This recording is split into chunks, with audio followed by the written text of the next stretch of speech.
Good day, folks. Good day, good day, good day.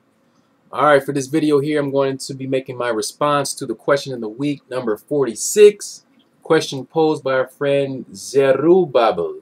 I don't know if I said that right, but as usual, I'm going to read his question and make my response.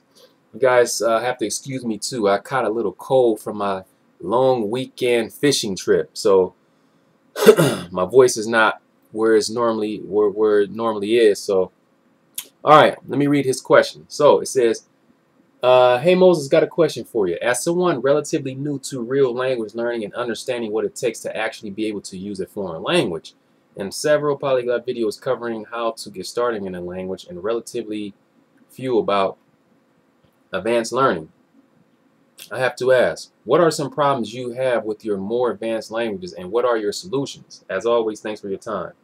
So that's his question. Now, this is a very common question that's been posed and actually discussed in the language community in the past. And I think it's very, very, very good to talk about this because there are so many people out there who are interested in learning multiple languages, but they run into a wall and have problems maintaining them. That's the question here: how to maintain certain languages, particularly the ones that you have gotten to a good level at. So this is a very good question, and thanks for posing it for us. So, excuse me. As you guys know, when you start learning languages, you have to really consider what you plan to do with them in the future. What are your goals? What do you want to do? Are you just learning them? Are you learning them to get a job, or you're learning them for fun? Whatever the case is, it's always a good thing, no matter what the reason is. But you have to really consider these things, especially when it comes to maintaining these languages. This is a huge obstacle that most people have.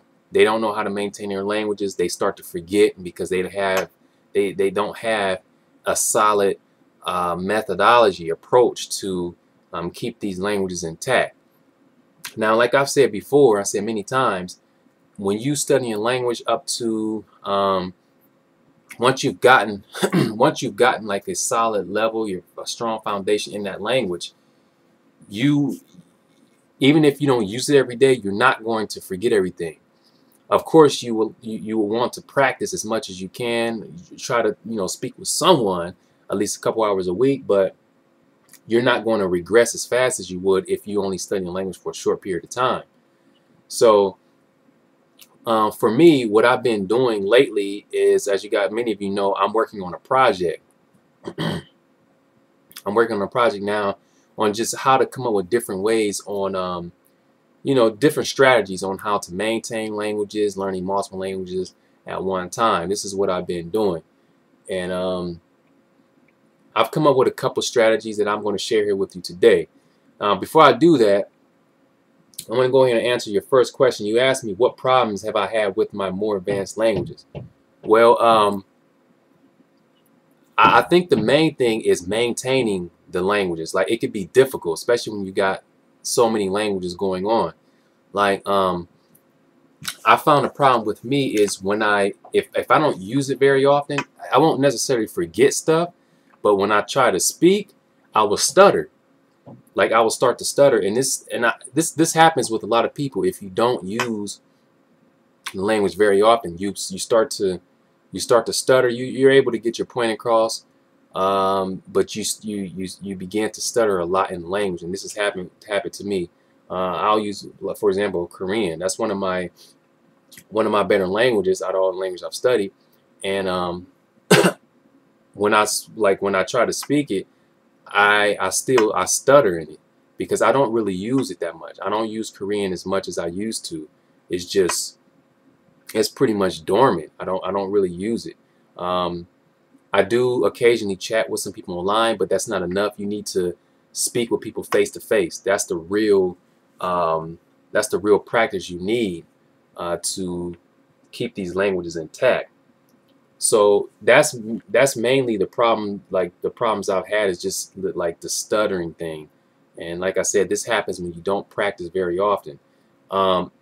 as far as solutions, I've come up with some pretty good solutions to fix this. And what that is to find partners. If you don't meet with natives at least a few hours a week, speak with them on camera or face to face, find a partner who can speak the language. Let's say, for example, you're on an intermediate level in the language. You find a partner who is like a native level, a native speaker, or someone who is highly advanced in the language, and you guys decide which language to study together. And then you just meet for at least 4 hours a week, and you know, and just use that whatever language it is that you're on that level on. Just use that language. That's it. Just use that for the entire time, and no English unless you have to. And I think this is an advanced strategy. This is how you can keep your language up up to par and even get better, especially if you're intermediate. It will take you to a higher level if you do this. So this is something that I've tried and I've been doing lately, just finding partners and studying with them using a different language other than English. So like I said, you want to be at least an intermediate or upper intermediate level to do this, because if you try to do this as a beginner, it's going to be tough. You don't have the vocabulary. You're not going to understand that much. So this is something that I decided to do. So yeah, so those I hope I answered your questions thoroughly. I'm sorry, I'm a little sick here from this trip I took over the weekend. But yeah, that's a question from Zerubbabel. If you have any other questions, let me know. I'm here. And yeah, you guys want to give your responses, share what you do when you're in this type of situation. And I'm sure a lot of people will appreciate it. So that is it for this response. Thanks for viewing, and talk to you guys shortly.